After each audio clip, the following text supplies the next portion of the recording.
Hello बच्चों, welcome to एकेड Excel. आज हम स्टार्ट करने जा रहे हैं थर्मोडायनेमिक्स का लेक्चर नंबर 4। ठीक है, तो जिसमें हम बात करने वाले हैं आज टॉपिक वर्क के बारे में। ठीक है, ज़्यादातर आज जो भी हमारा डिस्कशन होगा वो वर्क के बारे में होगा। वर्क डिफरेंट डिफरेंट प्रोसेस के टाइम पर उनका फॉर्मूला क्या होता है, उनको कैलकुलेट कैसे किया जाता है वर्क को डिफरेंट डिफरेंट प्रोसेस के दौरान, जैसे कि आइसोथर्मल प्रोसेस के दौरान, एडियाबैटिक प्रोसेस के दौरान, तो उसको कैसे कैलकुलेट किया जाता है। तो मेनली हम ये चीज सीखेंगे। ठीक है, बहुत क्वेश्चंस आते हैं इस टॉपिक से, डायरेक्ट वर्क पूछ लिया जाता है। ठीक है, तो स्टार्ट करते हैं। तो वर्क स्टार्ट करने से पहले लास्ट का जो हम टॉपिक डिस्कस कर रहे थे, हीट कैपेसिटी, तो हीट कैपेसिटी में भी हमारा एक आध पॉइंट रह गया था, तो वो अभी हम कंटिन्यू कर रहे हैं। तो जो पहला पॉइंट था हमारा हीट कैपेसिटी के अंदर, वो ये था।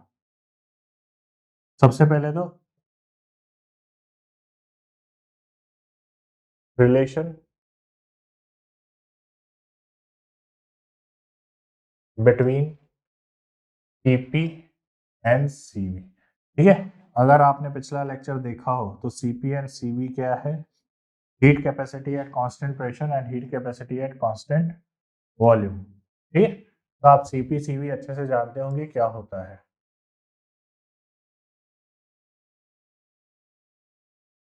ठीक है, अब हम जानते हैं कि देखो, एंथैल्पी का फॉर्मूला क्या था? एंथैल्पी का फॉर्मूला आपको अच्छे से पता है कि डेल्टा H बराबर delta U plus P delta V था। ठीक है, ये एंथैल्पी का फॉर्मूला था। ठीक है, और अब अगर मैं इसको इस तरीके से लिखूं तो भी कोई आपत्ति नहीं होनी चाहिए। ठीक है, लेट्स चेंज इन मोल्स जो है हम 1 मान के चलते हैं। चेंज इन मोल्स, ठीक है, 1 मान के चलते हैं। तो हमारे पास जो फॉर्मूला होगा वो होगा डेल्टा H बराबर डेल्टा U प्लस RT। ठीक है, यदि मैं अगर इसको डिफरेंशिएट कर रहा हूँ, ठीक है, डिफरेंशिएट कह लो या डिवाइड कर लो, dividing the equation with temperature, तो यहाँ पर आ जाएगा डेल्टा H बाय T। ठीक है, बराबर डेल्टा U बाय T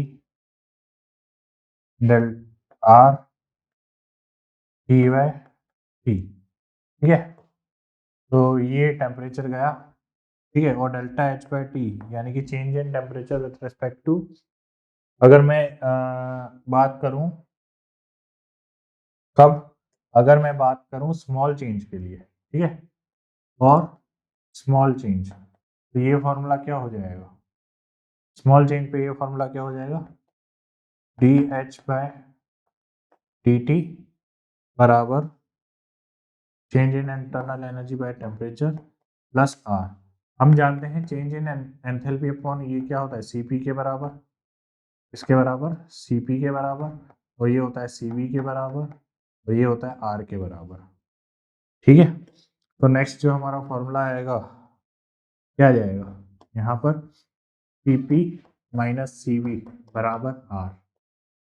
ठीक है, यानी कि सीपी जो है, तो यहाँ पे मैं एक स्टेटमेंट लिख सकता हूँ क्या, कि CP is greater than CV. ठीक है, और ये ऑलवेज होता है, ऑलवेज। ठीक है, सीपी हमेशा बड़ा होगा सीवी से। अब इसका रीजन क्या है, तो वो चीज समझते हैं हम, इसका रीजन क्या है। अब देखो, सीपी जो है, मैंने अभी कहा कि CP is greater than CV. ठीक है, अब इस चीज को एक्सप्लेन करते हैं। सीवी क्या है? सीवी है heat capacity, heat capacity at constant volume. ठीक है, तो इस चीज को समझने की कोशिश करना, मैं क्या चीज समझाना चाह रहा हूं आपको, आप उस चीज पे फोकस करिएगा। तो देखो, सीवी और सीपी को मैं एक चीज से एक्सप्लेन करना चाह रहा हूँ, उसको चीज को समझो आप, कि एक हमने क्लोज बी कर लिया। ठीक है,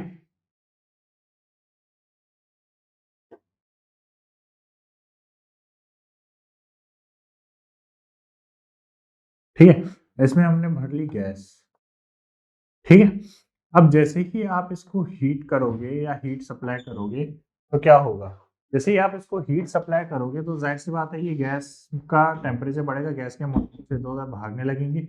अब जैसे ही ये गैस के मॉलिक्यूल्स इधर उधर भागने लगे, ठीक है, तो आपने क्या कर रखा है, कांस्टेंट वॉल्यूम कर रखा है, तो गैस में क्या प्रेशर बढ़ना स्टार्ट हो जाएगा ऑब्वियसली, ठीक है। लेकिन जब आप सीवी की बात कर रहे हो, देखो जब सीपी की बात करते हैं, सॉरी सीपी की बात करते हैं, तो heat capacity at constant pressure, ठीक है। तो यानी कि आपने यहाँ पर कांस्टेंट प्रेशर कर रखा है और यहाँ पर आपने कांस्टेंट वॉल्यूम कर रखा है।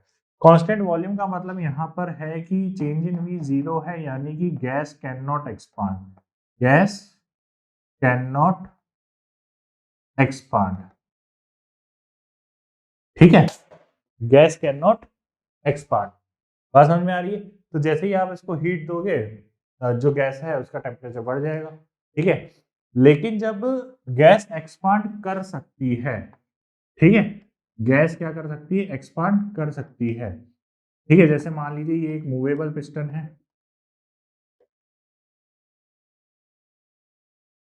ठीक है। अब यहाँ पे हमने गैस भर रखी है और जैसे ही हम इसको हीट सप्लाई कर रहे हैं, जैसे ही हम हीट सप्लाई कर रहे हैं तो गैस अपने आप को एक्सपांड कर लेती है, तो गैस का टेम्परेचर नहीं बढ़ता, वो अपने आप को एक्सपांड करके कांस्टेंट टेम्परेचर पे रखती है, ठीक है। बात समझ में आ रही है। क्योंकि यहाँ पर देखो कांस्टेंट प्रेशर के टाइम पे क्या है, वॉल्यूम कांस्टेंट नहीं है, वॉल्यूम कैन एक्सपांड, ठीक है। इस केस में क्या हो रहा है, वॉल्यूम कैन एक्सपांड। तो जब इस केस में वॉल्यूम एक्सपांड कर सकता है, तो जैसे ही आप गैस को हीट सप्लाई करते हो वो अपने आप को एक्सपांड कर लेती है और कांस्टेंट टेम्परेचर पे रखती है, ठीक है। फिर वहां पर यानी कि इस केस में आपको टेम्परेचर बढ़ाने के लिए 1 डिग्री सेल्सियस से टेम्परेचर बढ़ाने के लिए ज्यादा हीट सप्लाई करनी पड़ेगी, क्योंकि गैस जो है अपने आप को एडजस्ट कर लेती है एक्सपांड करके। बात समझ में आ रही है। यहाँ पे गैस अपने आप को एक्सपांड कर नहीं पाती, तो जैसे ही गैस एक्सपांड नहीं कर पाती, जैसे ही आप हीट सप्लाई करते हो गैस का टेम्परेचर जो है 1 डिग्री सेल्सियस से बढ़ जाता है। अल्टीमेटली हमारा एम क्या है, हीट कैपेसिटी की बात कर रहे हैं तो 1 डिग्री सेल्सियस से हमें टेम्परेचर बढ़ाना है। तो यानी कि इस केस में गैस एक्सपांड नहीं कर सकती, तो जैसे ही आप हीट देते हो टेम्परेचर बढ़ जाता है। लेकिन इस केस में गैस कैन एक्सपांड, इस केस में गैस कैन एक्सपांड, और इस केस में जैसे ही गैस एक्सपांड कर सकती है, तो जैसे ही आप हीट सप्लाई करते हो गैस अपने आप को एक्सपांड कर लेती है और टेम्परेचर बढ़ता नहीं है, ठीक है। तो यानी कि इस केस में आपको टेम्परेचर 1 डिग्री सेल्सियस से बढ़ाने के लिए आपको ज्यादा हीट सप्लाई करनी पड़ती है, ठीक है। किस केस में, कांस्टेंट प्रेशर वाले केस में, ठीक है। तो इसीलिए सीपी जो है हमेशा ज्यादा होता है सीवी से। बात समझ में आ रही है। आई थिंक इस तरीके से आपको समझ में आ गई होगी। इसका यही है ऑब्जर्वेबल मेथड है, उसी तरीके से हमें पता चला है कि CP is always greater than CV. बात समझ में आ रही है, ठीक है। उसके बाद एक चीज और ध्यान रखनी है आपको कि दूसरा पॉइंट आपको क्या ध्यान रखना है कि सीपी बाय सीवी जो है वो बराबर होता है गामा। क्या होता है, गामा। और ये गामा जो है बेसिकली एटॉमिसिटी ऑफ मॉलिक्यूल है। क्या है, एटॉमिसिटी ऑफ मॉलिक्यूल। तो ये भी इंपॉर्टेंट टर्म है, इसका भी आपको ध्यान रखना है। सीपी बाय सीवी क्या होता है, गामा के बराबर होता है, ठीक है। एंड सीपी माइनस सीवी किसके बराबर होता है, आर के बराबर होता है। तो ये कुछ बातें थी जो हमारी लास्ट लेक्चर की बची हुई थी। समझ में आ रही बात, ठीक है। तो अब हम चलते हैं हमारे नेक्स्ट टॉपिक पे, जो कि है वर्क। क्या है, देखो अब work done in different different processes, तो यानी कि जैसे आइसोबारिक प्रोसेस में, आइसोथर्मिक प्रोसेस में, रिवर्सिबल वर्क, इरिवर्सिबल वर्क, हम सबकी बातें करने वाले हैं, ठीक है। तो देखो वर्क जो है वो बेसिकली दो टाइप का होता है। वर्क जो है बेसिकली दो टाइप का होता है। कौन कौन सा, तो देखो वर्क जो है हमारे पास दो टाइप का होता है। एक होता है पीवी वर्क, एक होता है नॉन पीवी वर्क। एक होता है पीवी वर्क, ठीक है, एक होता है नॉन पीवी वर्क। ठीक है, पीवी वर्क आप जानते हो जहां पे वर्क बराबर होता है माइनस पी डेल्टा वी के। ठीक है, आप हमें मैक्सिमम इसकी ही बारे में बात करनी होती है, इसके बारे में माइनस पी डेल्टा वी वाले वर्क के बारे में बात करनी होती है। तो ये हम अभी डिस्कस करते हैं। ठीक है, देखो अब यदि मैं यहाँ पर सबसे पहला केस लेता हूं आइसोथर्मल का केस। ठीक है, केस फर्स्ट,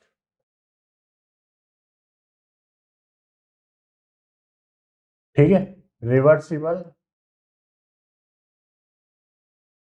आइसोथर्मल एक्सपांशन।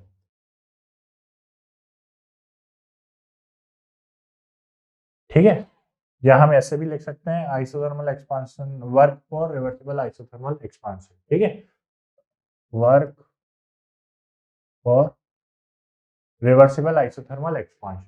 ठीक है, रिवर्सिबल आइसोथर्मल प्रोसेस के लिए हमें अगर वर्क कैलकुलेट करना है तो वर्क के लिए हम जानते हैं कि वर्क होता है माइनस पी डेल्टा वी।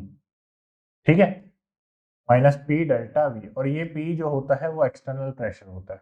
ठीक है, अब जब रिवर्सिबल प्रोसेस है तो आप जानते हो कि रिवर्सिबल प्रोसेस में जब हमने रिवर्सिबल इरिवर्सिबल क्लासिफिकेशन क्लासिफाई किया था तो मैंने आपको ये चीज बताई थी कि रिवर्सिबल के केस में जो ड्राइविंग फोर्स होता है और जो ऑपोजिंग फोर्स होता है उनमें बहुत मामूली सा डिफरेंस होता है।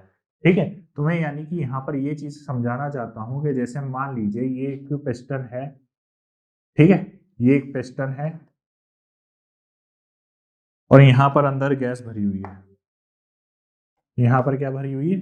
गैस भरी हुई है। तो यहाँ पर ये देखो, ये प्रेशर गैस लगा रही होगी। ठीक है, और यहाँ पर ऊपर से लग रहा होगा एटमॉस्फेरिक प्रेशर, यहाँ से ऊपर लग रहा होगा एटमॉस्फेरिक प्रेशर। बात समझ में आ रही? तो एटमॉस्फेरिक प्रेशर और गैस का प्रेशर, अगर गैस का प्रेशर ज्यादा होगा तो एक्सपांशन हो जाएगा, एटमॉस्फेरिक प्रेशर ज्यादा होगा तो कंप्रेशन हो जाएगा। ठीक है, अब रिवर्सिबल करने के लिए क्या करना होगा?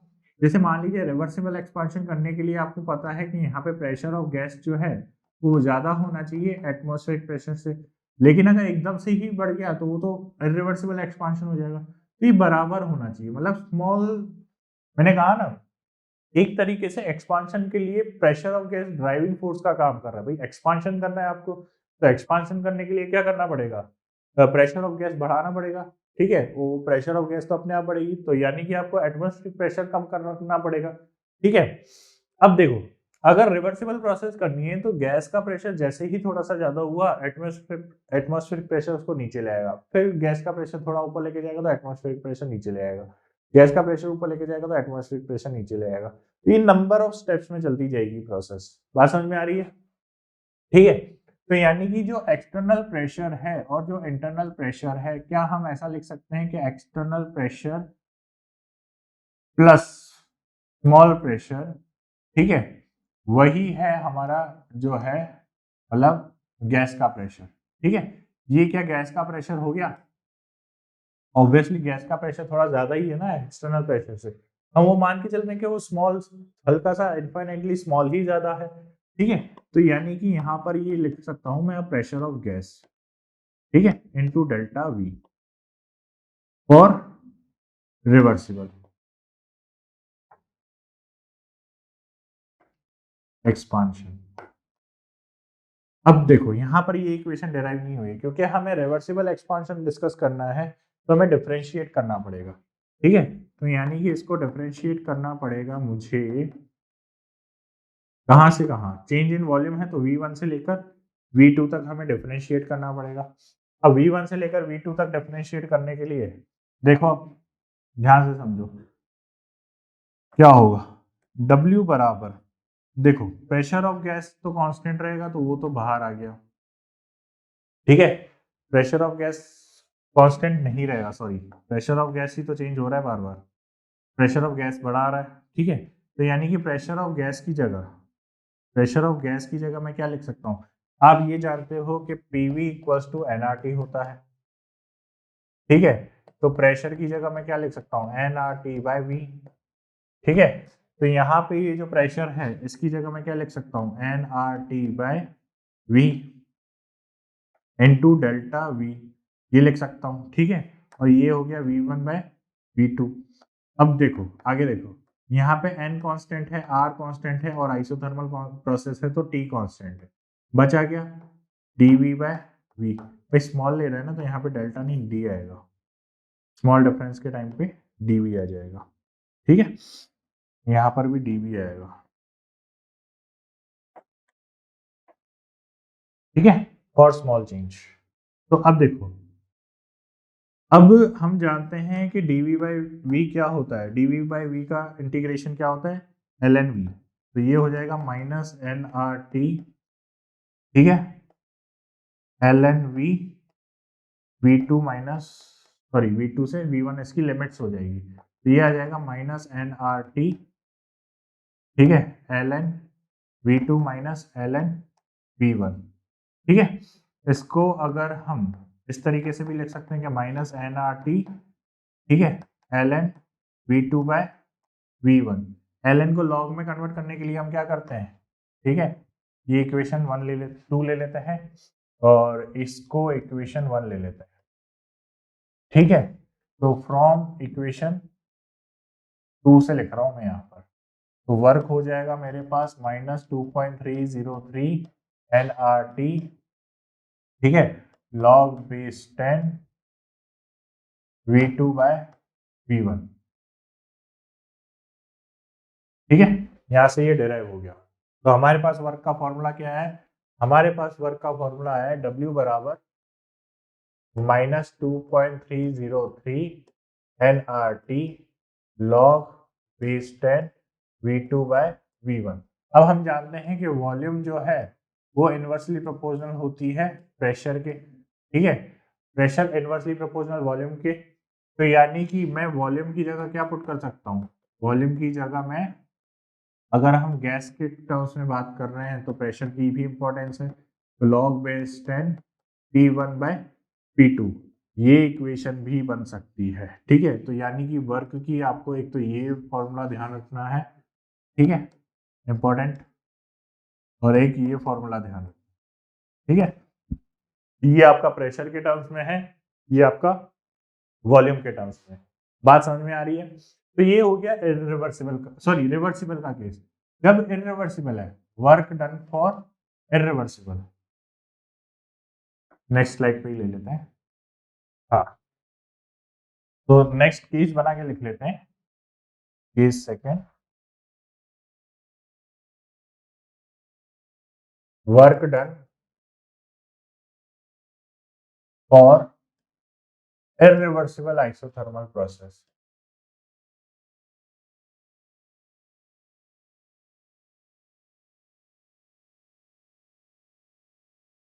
ठीक है, अब देखो क्योंकि प्रोसेस इरिवर्सिबल है तो वही पिस्टन वाला एग्जांपल लेते हैं।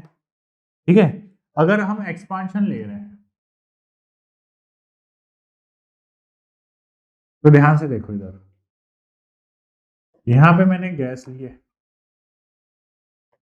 ठीक है, ये पिस्टन है हमारा।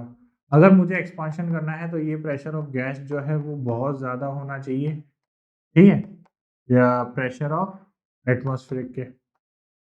ठीक है, तो अगर बहुत ज्यादा है, ठीक है, बहुत ज्यादा है तो जाहिर सी बात है कि एटमॉस्फेरिक प्रेशर तो है ही नहीं ना, प्रेशर ऑफ एटमॉस्फेरिक तो ना के बराबर है ना। ठीक है, यानी कि यहाँ पर फ्री एक्सपांशन हो रहा है। ठीक है, क्या हो रहा है, फ्री एक्सपांशन, यानी कि प्रेशर ऑफ एटमॉस्फेरिक तो जीरो हो जाएगा क्योंकि वो तो फील ही नहीं कर रहा होगा ना। एक्सपांशन एकदम से होगा तो एटमॉस्फेरिक प्रेशर तो जीरो से काम कर रहा होगा, यानी कि एटमॉस्फेरिक प्रेशर तो काम ही नहीं कर रहा होगा। और वर्क आप जानते हो कि क्या होता है, P external into delta we. अब अगर पी एक्सटर्नल जीरो हो गया है तो वर्क भी क्या हो जाएगा, जीरो, यानी कि फॉर फ्री एक्सपांशन, वर्क क्या होता है, वर्क जीरो होता है। बात समझ में आई? ये चीज क्लियर है? ठीक है, तो ये क्लियर है। अच्छा, एक चीज यहाँ पे मैं और बता दूं, जैसे ये हमने डिराइव किया है वर्क का फॉर्मूला कि एक्सपांशन के लिए -2.303 NRT log v2 by v1, तो कंप्रेशन के लिए उल्टा हो जाएगा, प्लस हो जाएगा, क्योंकि कंप्रेशन के टाइम पे क्या हो रहा है, कंप्रेशन के टाइम पे सिस्टम पर वर्क हो रहा है। ठीक है, जैसे मान लीजिए आपको एक बीकर ले रखा है, ठीक है, तो जब एक्सपांशन करना है तो गैस का प्रेशर बढ़ाना है, प्रेशर ऑफ गैस ज्यादा होना चाहिए। तो जब प्रेशर ऑफ गैस ज्यादा होगा तो यहाँ पर क्या हो रहा है, एक्सपांशन हो रहा है। तो यहाँ पर क्या हो रहा है, एक्सपांशन के टाइम पे work done by the system हो रहा है, work done by the system हो रहा है। बात समझ में आ रही है? इसीलिए जो वर्क का फॉर्मूला है वो नेगेटिव आ रहा है। यदि अगर कंप्रेशन कर रहे हैं तो कंप्रेशन, फॉर कंप्रेशन क्या होगा, फॉर कंप्रेशन P एटमॉस्फेरिक ज्यादा होगा प्रेशर ऑफ गैस से, ठीक है। फॉर कंप्रेशन ये हो रहा होगा, तो कंप्रेशन के दौरान क्या हो रहा होगा, work done on the system, ठीक है। और रिवर्सिबल के लिए एटमॉस्फेरिक प्रेशर और प्रेशर ऑफ गैस में कोई खास डिफरेंस तो है नहीं, तो फॉर्मूला सेम ही रह जाएगा, बस वर्क का फॉर्मूला जो है कंप्रेशन के टाइम पे पॉजिटिव हो जाएगा, ठीक है। एक्सपांशन के टाइम पे नेगेटिव, क्योंकि work done by the system हो रहा था, और कंप्रेशन में work done on the system चल रहा है, इसलिए फॉर्मूला जो है W बराबर 2.303 nRT log V2 by V1, ठीक है, तो पॉजिटिव ही रहेगा। बात समझ में आ रही है? तो ये हो गया वर्क की बात, ठीक है। कौन से केस में, एक तो हो गई अपनी आइसोथर्मल कंप्रेशन, आइसोथर्मल एक्सपांशन और फ्री एक्सपांशन के केस में, और फ्री कंप्रेशन के केस में क्या होगा, फ्री कंप्रेशन नहीं होता, मतलब कंप्रेशन। तो यानी कि case third, work done for irreversible isothermal compression, ठीक है। तो इसमें क्या होगा, देखो वर्क बराबर हो जाएगा यहाँ पे minus P external delta we, ठीक है। इसमें ये डायरेक्ट फॉर्मूला अप्लाई होगा, कोई डिफरेंशिएट नहीं करेंगे क्योंकि इरिवर्सिबल है, एकदम से कंप्रेशन होगा, ठीक है। तो एकदम से कंप्रेशन होगा तो पी एक्सटर्नल बराबर डेल्टा वी रहेगा, अपन यहाँ पे इंटीग्रेट वगैरह नहीं कर रहे होंगे। बात समझ में आ रही है? ठीक है। अब नेक्स्ट केस देखो, नेक्स्ट केस क्या है,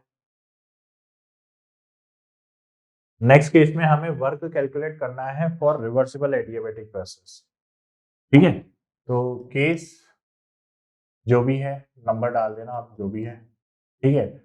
वर्क और रिवर्सिबल एडियाबैटिक प्रोसेस, रिवर्सिबल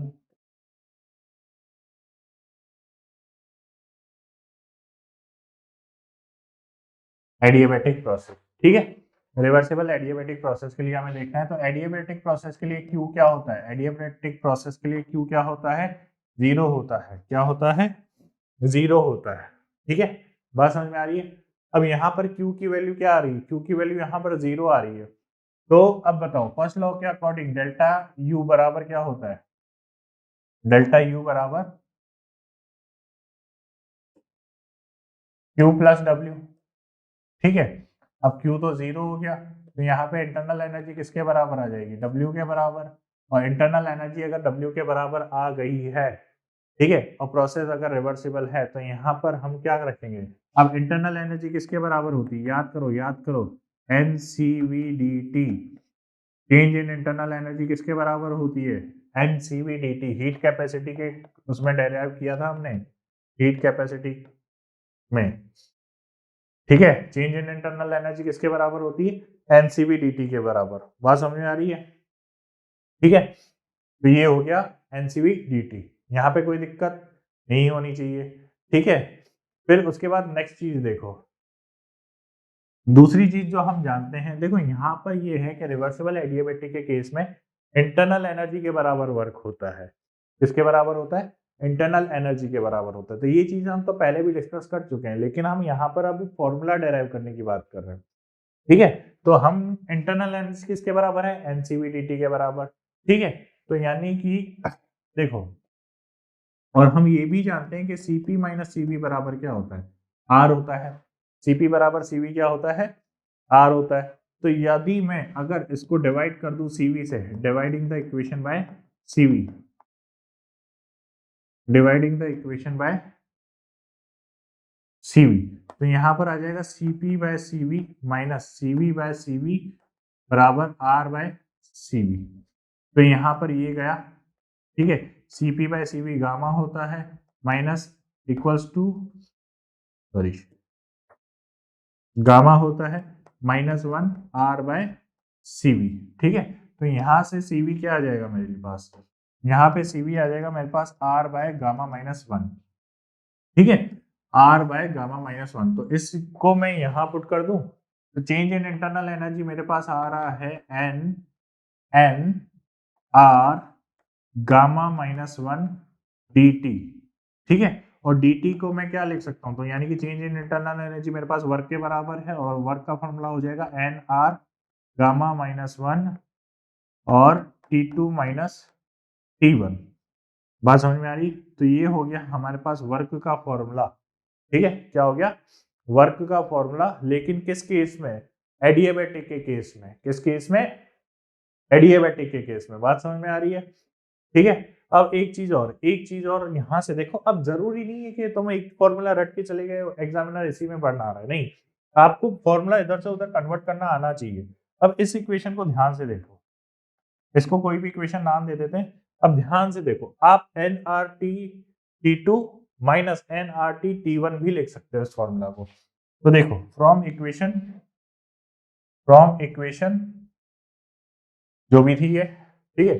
तो फ्रॉम इक्वेशन हमारे पास वर्क का फॉर्मूला क्या था, वर्क का फॉर्मूला था nR gamma -1 T2 minus T1। अब अगर मैं इसको ब्रैकेट को ओपन लिखूं तो ये हो जाएगा अपॉन गामा -1। nRT2 को क्या मैं PV2 लिख दूं और इसको मैं क्या PV1 लिख दूं अपॉन गामा -1 लिख दूं, क्या दिक्कत है? तो ये भी है, ठीक है, वर्क का फॉर्मूला। तो एग्जामिनर आपको किसी भी फॉर्मूला बेस्ड पर क्वेश्चन पूछ सकता है, आपको फॉर्मूला इधर से उधर करना आना चाहिए, सारा खेल उसी का है, ठीक है।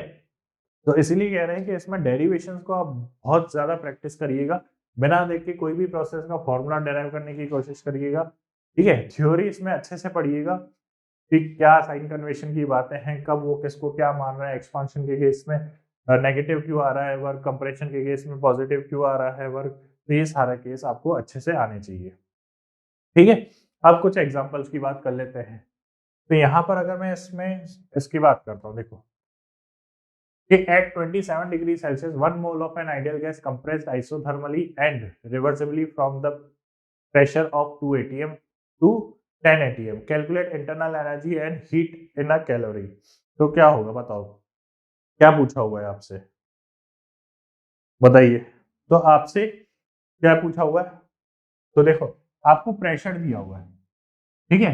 तो वर्क का फॉर्मूला आप जानते हो क्या होता है, -nRT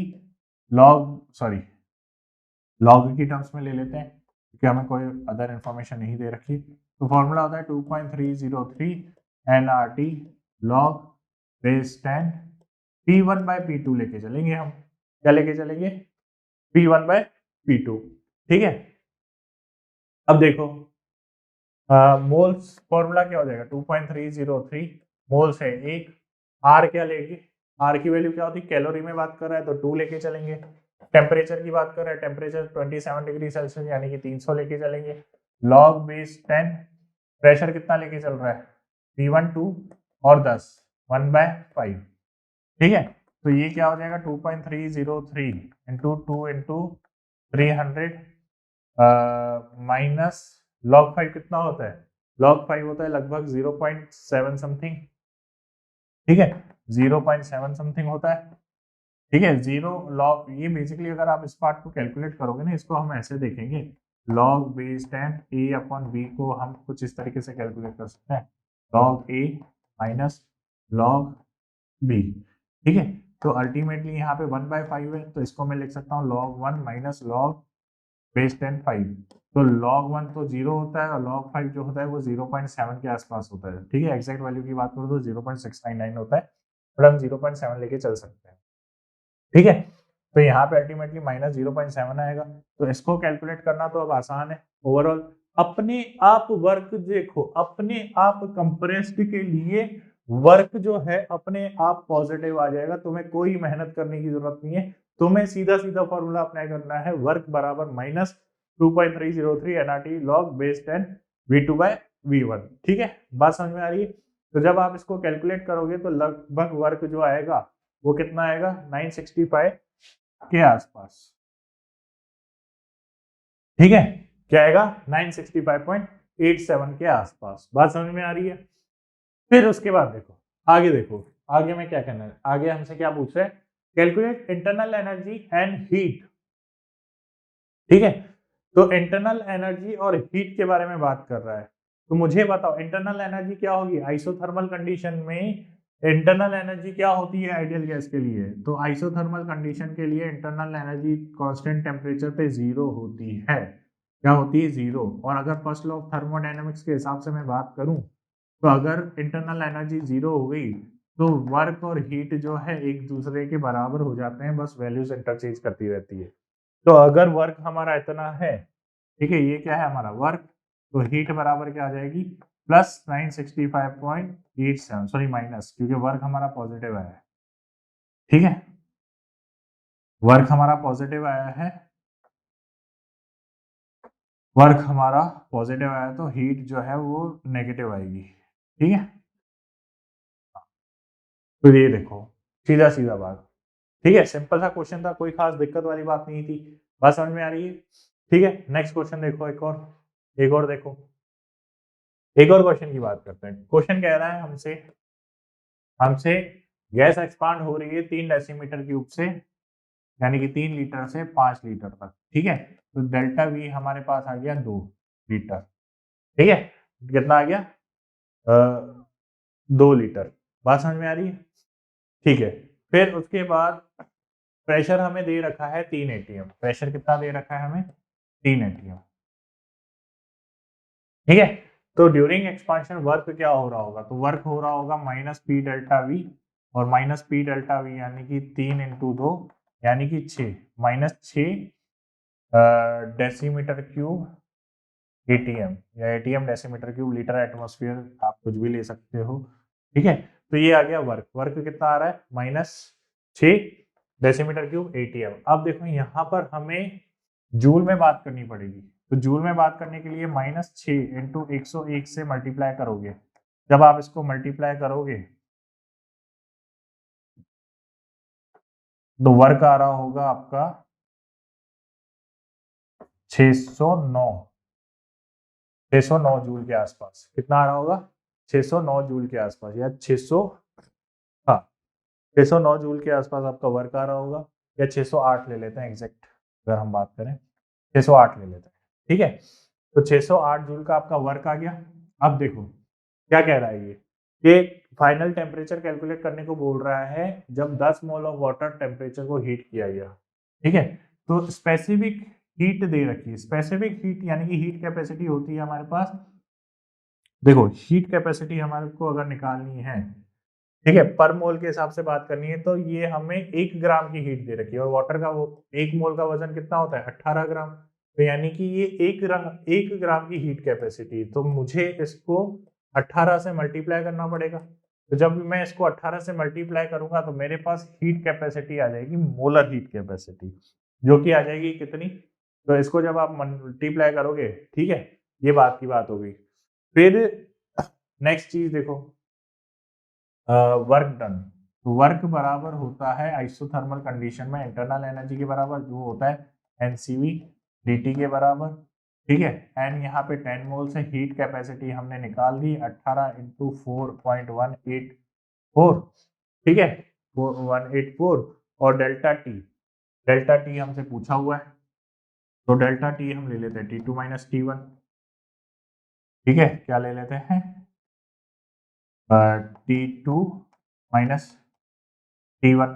ठीक है, ये हो गया, और वर्क अभी हम निकाल ही चुके हैं 608 जूल। बात समझ में आ रही है, 608 जूल। तो एक टेम्परेचर हमें दे रखा है कि 290 केल्विन है, और फाइनल टेम्परेचर यानी कि T2 निकालना है। तो देखो 608 बराबर 10, ठीक है, 18 इंटू 4.14, और यहाँ पे आपको माइनस करना है T2 आपको फाइंड आउट करना है, और यहाँ पे माइनस करना पड़ेगा आपको 290 केल्विन। ठीक है, कितना लेना पड़ेगा, 290 केल्विन। बात समझ में आ रही है? 290 केल्विन।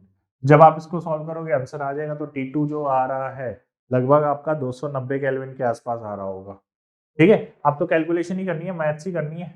तो यहाँ से T2 जो आ रहा है वो 290 केल्विन के आसपास आएगा आपका। ठीक है, तो यहाँ से कैलकुलेट करना आसान है, नॉर्मल है, आप कैलकुलेट कर सकते हो। आई थिंक आपको क्वेश्चन समझ में आ गया होगा। ठीक है, तो फॉर्मूला ही यूज कर रहा है और कोई खास चीज यूज नहीं कर रहा है। बात समझ में आ रही है? तो आई थिंक आपको एक चीज समझ में आ गई होगी। ठीक है, तो अगर आपको इस लेक्चर के नोट्स वगैरह चाहिए, चैप्टर वाइज सीआरई चाहिए, लेक्चर वाइज असाइनमेंट चाहिए, माइनर टेस्ट चाहिए, मेजर टेस्ट चाहिए, ठीक है, प्रीवियस ईयर क्वेश्चन के सॉल्यूशन चाहिए, तो ये सब आप हमारी वेबसाइट पे जाके विजिट कर सकते हैं, सब देख सकते हैं।